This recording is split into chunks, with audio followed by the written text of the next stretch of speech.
What's up, everybody, and welcome to SLC Puck! I don't know why I'm so excited. The Utah Hockey Club just lost 4-1 to the Florida Panthers the other night, but I'm still pretty excited. I can't really explain why. I can't put my finger on it.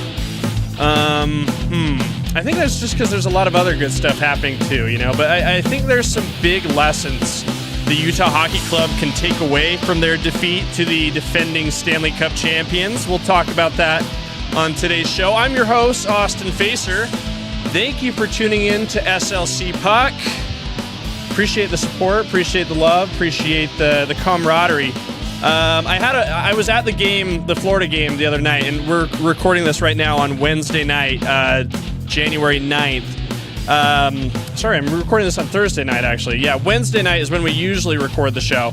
Didn't record it last night because I was at the game, which, by the way, didn't start until 8 p.m., so didn't leave the Delta Center until 11:30, and I was just a little too tired to do a show by then. But it was kind of funny. I went to the game last night, and usually, like a couple people will see me walking around and will like stop me to say hi or whatever. That only happened to me once, and it just happened to be the guy that we were sitting next to for the game. He's like, "Hey, that's a cool hat. It kind of looks like the hat from this show that I watched." I'm like, "Oh, that's funny. It is that hat, yeah." And if you like that hat, you know what you can do? You can go to slcpuck.shop to buy a hat right there. You can get a nice hoodie too. Beanies are cool. We got all this great stuff. It's a great way to support the show. I have it priced at cost because I want you guys to have the stuff. But if you want to make a donation to kind of up my profit margin, help the show a little bit, that's totally appreciated. So go ahead and do that. Check that out, SLC Puck. But if you want to support the show freely, you can do so by following, commenting, subscribing, all that good stuff. I'm on social media as well, so go ahead and check all that out. Oh, and one more plug before we hop into the show. Nashcast coming up next week. We got two for you, a twofer. It's been a little bit since we did a Nashcast, and we're really excited for these coming up. We have one on Thursday night. That'll be the game against the New York Rangers. We have a lot of great guests coming up. I know you guys have been voting on some guests for us on the Utah Hockey Club's Twitter page, so thank you for weighing in on that. We also have another Nashcast on Saturday for the Blues game, so we'll see who swings by and serves as our guest. So I think that'll be a lot of fun. But before we get into that, we'll talk about the sad defeat to the Florida Panthers on Wednesday night on national TV. 4-1 loss, the one goal coming by Logan Cooley, who had just a sick little top shelf goal. Nice little roofer on Sergei Bobrovsky. We'll talk a little bit more about Logan Cooley as well in just a minute. But I've used this term a few times, and I think it's really fitting.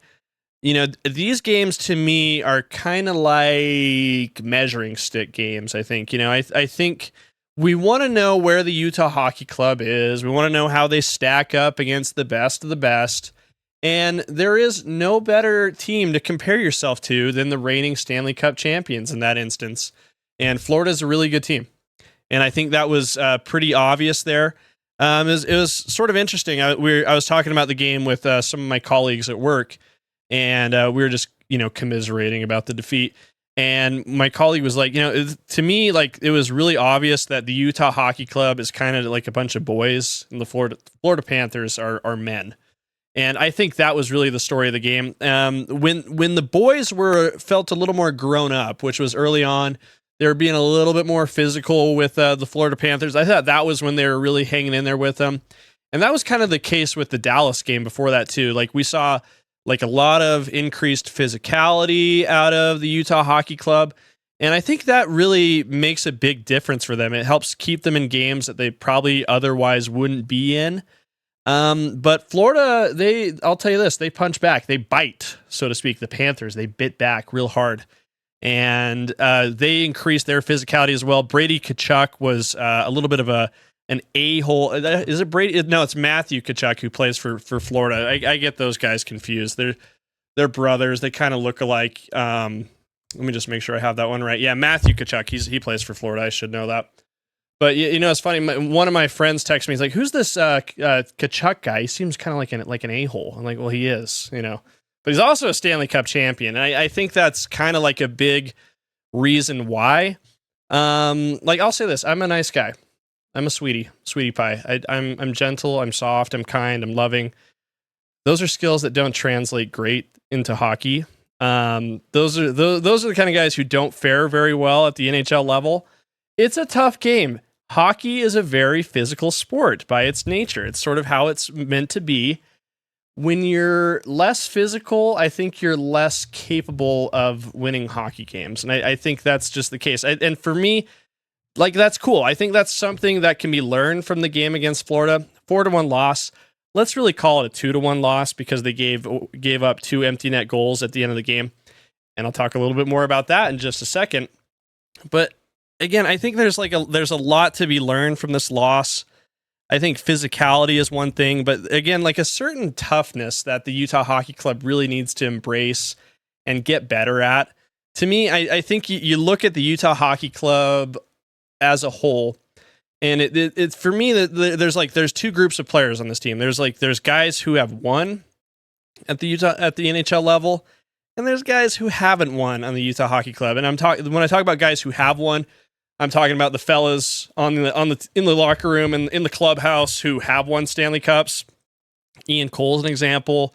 Kevin Stenlund's an example. Mikhail Sergachev's another one. Those guys know what it takes to win, and you see them play with a toughness and edge that the guys who haven't won Stanley Cups kind of don't have. I think that's kind of obvious, right? And I mean, Kevin Stenlund was a really great example. He just played for the Florida Panthers last year.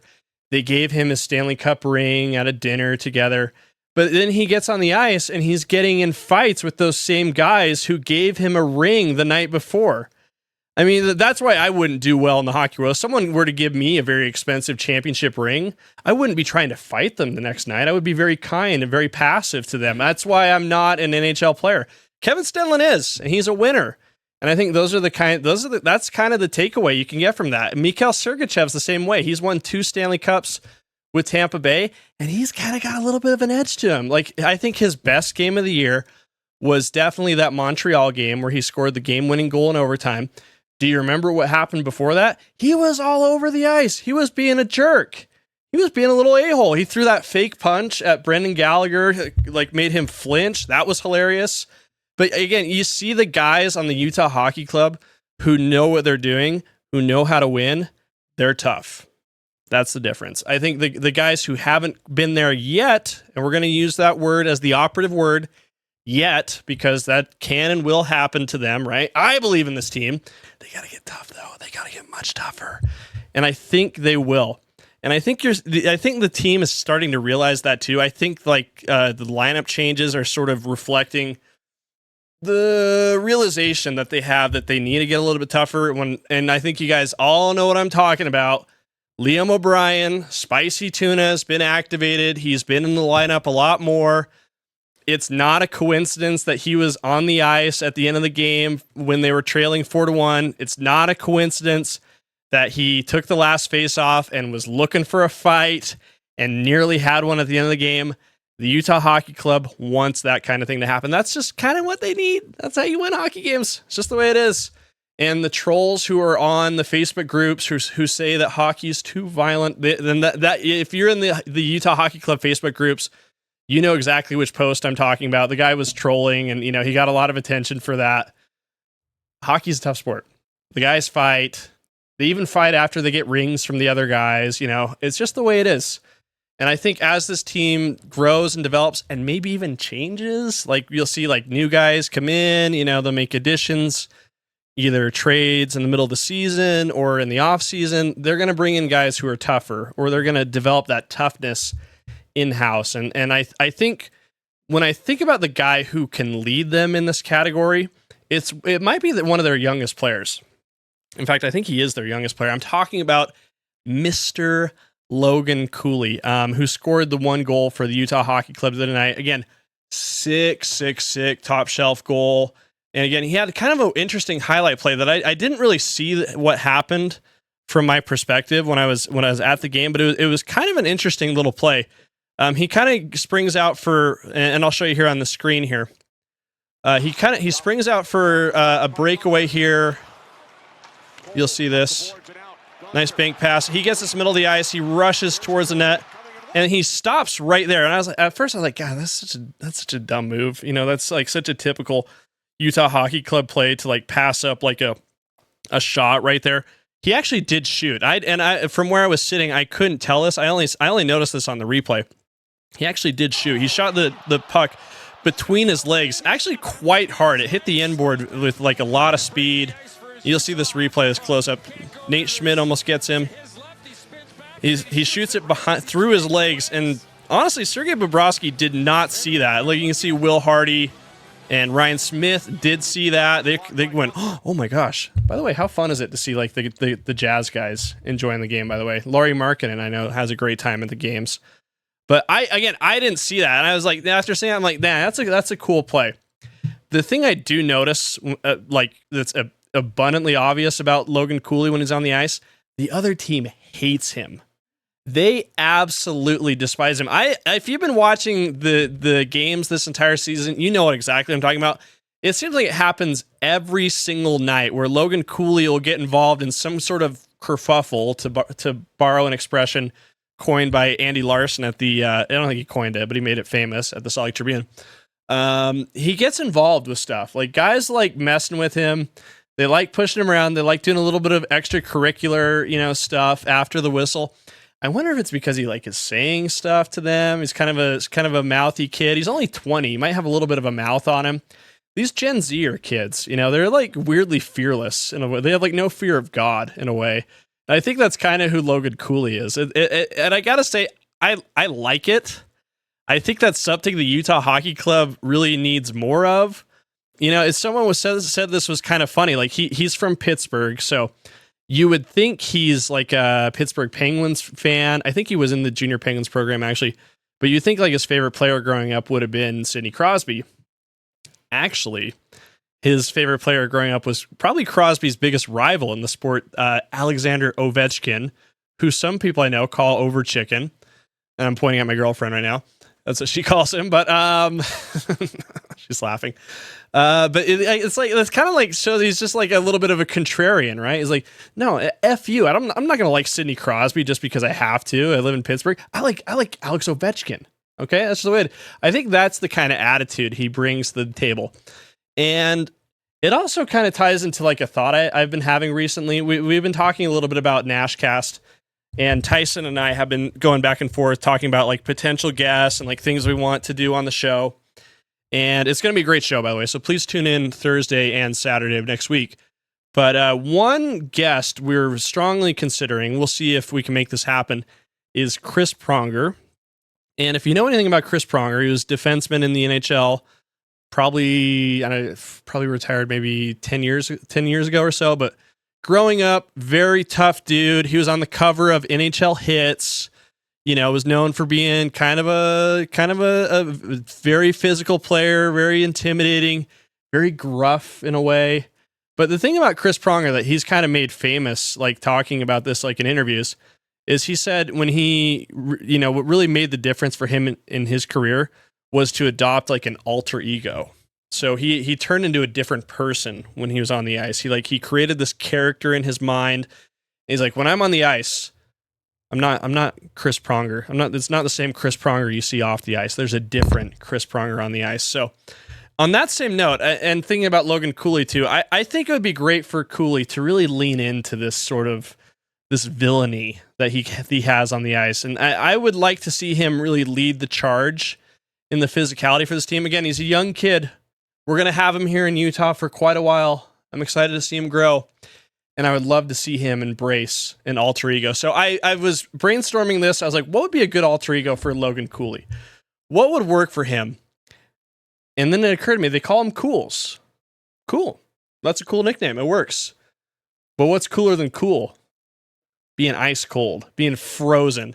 And I think for Logan Cooley, he should model his alter ego off of the Batman villain, Mr. Freeze. So let's review the character and see what Logan Cooley can take away from highlights of Mr. Freeze in what was it? One of the Batmans, not the Christopher Nolan Batman, but one of the other ones. So let's take a look and see what we can pick up here. The Iceman cometh. That's good. I'm afraid that my condition has left me cold to your pleas of mercy. See, he should say stuff like this on the ice. In this universe, there's only one absolute. Everything freezes. Now that would be cool. He should say that. The cooler. What killed the dinosaurs? The Ice Age! Can you feel it coming? The icy cold of space. Yeah. After you're frozen, your icy tomb will plummet back to Gotham. Breathe well. Stay cool, bird boy. Can you be cold, Batman? You have 11 minutes to thaw the bird. Breezy. I'm feeling hot.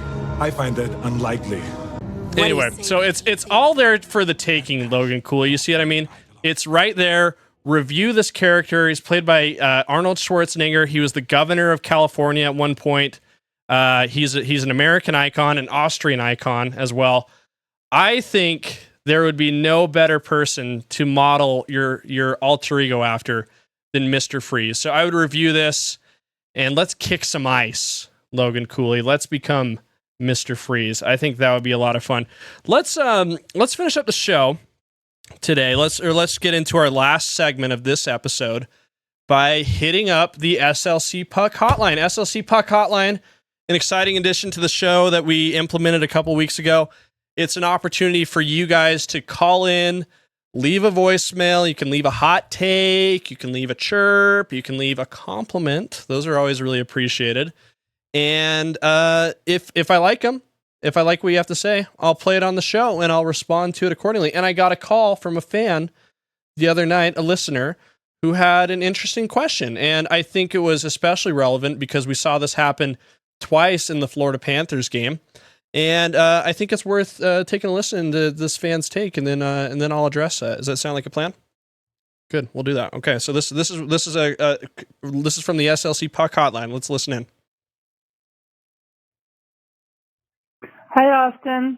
I've been a fan from the beginning. I have a question for you. I'm wondering if you could discuss whether or not the Utah Hockey Club has ever been successful when they have had an open net. It's like it hasn't been a very good idea. I think it's just made their losses worse. Discuss this. I'd appreciate it. Thanks. Bye. Great. Okay. Appreciate the call. In case it cut out a little bit, just what the question was, has the Utah Hockey Club ever been successful pulling their goalie and leaving an empty net? Because it seems like that hasn't been a great idea, and that's made their losses worse. Very valid question, especially because we saw that happen twice in the Florida Panthers game. Well, to answer the first question on the call-in, the answer is no. It hasn't been successful yet for the Utah Hockey Club. So far on the year, I was looking at the stats recently, and I might get this wrong, but I'm positive they have not scored a goal in a 6-on-5 situation yet. And I believe they might have conceded like maybe 7. It was either 7 or 17. So it has proven to be quite unsuccessful. We'll say this. So the question remains, if you guys are new to hockey, you might think like, why would you do that? Why would you leave your net open? Why would you allow teams to, stack up another goal on you when you're already down? Why would you do all that, right? Well, it's just a matter of strategy, right? And here's the real reason. It's because when you're losing a game and, you're not going to get those 2 points in the standings, or you're not going to get the 1 point for a tie that goes into overtime, does it really make a difference whether you lose by 1 or 2? It really doesn't ultimately in the standings. And the thought is that when you pull your goal, you get that extra attacker, it gives you a better chance of getting what would be a tying goal. I actually looked up the statistics here. So generally, it doesn't happen often. It doesn't happen that often that teams are successful in this. But according to some historical data that I pulled here, big thanks to ChatGPT, who has been a co-host on the show. Historically, NHL teams score approximately 14 to 20% of the time when playing with an empty net. So that means they could manage to tie the game or score to get closer in about 1 to 5 attempts. Again, that hasn't happened for the Utah Hockey Club once this year. But again, it comes with a risk, right? So while it is, I guess, a little bit more likely to get a goal, teams do concede an empty net goal around 45 to 50% of the time. So it's a high risk, high reward trade-off. And it's kind of been interesting to see like different teams take this approach. Like a really good example of this, of like a different approach, would be something that Patrick Waugh does. And I think some of my callers, I'm thinking about my mom in particular, her one of her favorite jokes to get me riled up when I was little was to refer to Patrick Waugh as Patrick Roy, because his last name is spelled R-O-Y. It's Waugh, just to be clear. But like when he was the head coach of the Avalanche, he kind of became famous for pulling his goalie really early in the game. Like sometimes like with like 4 minutes left in the game. I think you'll see like the Utah Hockey Club, when they pull their goalie, it'll be around the 2-minute mark or later in the game. But Waugh would pull it really early, which is like an interesting strategy for a former goaltender. But they had a lot of success, and ChatGPT, when I asked about it, they credited this a lot to his strategy of pulling the goalie. So like in the 2013, 2014 season, especially there was one game in particular against the Blackhawks on March 12th, 2014. Waugh pulled the goalie with 4 minutes remaining. They scored, tied the game, and then won in overtime. So big payoff there.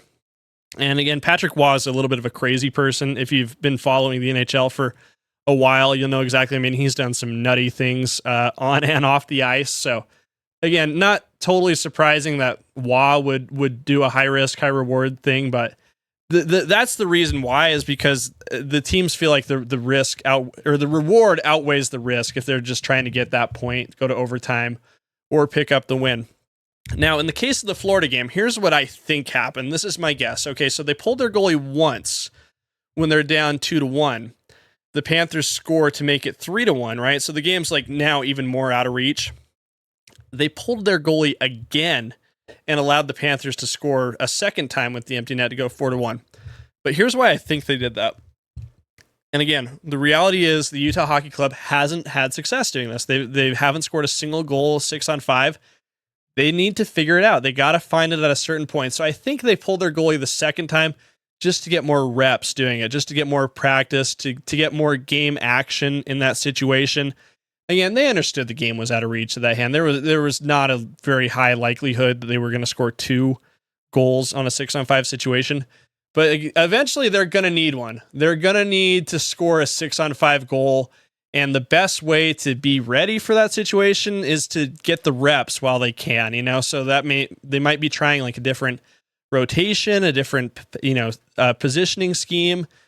I think they just figured, hey, this game's out of reach. We might as well just get the guys on the ice just to try things out, to just see what we can do when we're in this situation again. So that's my guess why that happened. But again, I totally understand why that's a valid question. And if you're new to hockey and all the stuff that happens in a hockey game is new to you, they can change in the middle of a play. They can fight, and it's like not that big of a deal. And they break their stick and they have to drop it, and they can skate by and pick up another one. And what's this? They can pull their goalie out and leave it wide open. Totally. These are totally valid questions. I know a lot of folks who are getting into hockey here are probably new to a lot of this stuff. I get texts from my friends all the time, just like while a game's going on, like, why did that happen? What's that? And I just, I'm very nice. I'm nice to my friends. I'm a good friend. And so I'll say, oh, it's this, this, or sometimes I just ignore them. I'll get to it later. But, those of you who know who you are, sorry about that. I see your text. I'm getting to it. Okay. Relax. But that's again, totally valid reason why empty net goals happen. And expect to see Utah Hockey Club eventually cash in on one of those. I think statistically it has to happen at some point where they'll score a game-tying goal in a 6-on-5 situation. And at that moment, you'll go, I get it. That's why they do it. So that's that. So anyway, appreciate the call. The SLC Puck hotline is open. I really want you guys to call in if you can, because next episode's kind of a biggie. By the time we speak next episode, the Utah Hockey Club will have reached, or they'll be past the midway point of their first season. So we're going to give out our first half awards to members of the SLC, or members of the Utah Hockey Club. So we'll do things like team MVP, scrappiest player, biggest surprise, favorite game, all that good stuff. I'll list all the categories on my Twitter, on social media. But please call in and give your take. Like, I would love to know who you guys think has been the team's MVP this year. I have an idea in my head who I am going to choose to give the award to, but if you think I should give it to somebody else, I would like to hear that. Let me know. So again, that number for the SLC Puck hotline is 919-666-PUCK, and on your keypad, that's 7825. So again, the number is 919-666-7825. So call in, give your take on the SLC Puck hotline. And don't forget, we got a couple Nashcasts coming up next week as well, but we'll talk to you guys before that. Coming up before that is a game on Tuesday against the Montreal Canadiens. Utah Hockey Club's already beaten them. They'll beat them again. And even, there's a couple games before that. Oh my gosh, I almost forgot. Yeah, they play the Sharks on Friday and then the Islanders on Saturday. Ooh, that Sharks game, they'll have that circled on their calendar. They probably had it circled on there for quite a while. I think that game in October, that was a rough one. So that'll be one to watch for sure. But again, thanks for supporting SLC Puck. You guys appreciate it. Don't forget to check out slcpuck.shop. Follow the show on social media, Twitter, Facebook, Instagram, TikTok even, all that good stuff. And we'll talk soon. Thanks for tuning in, guys.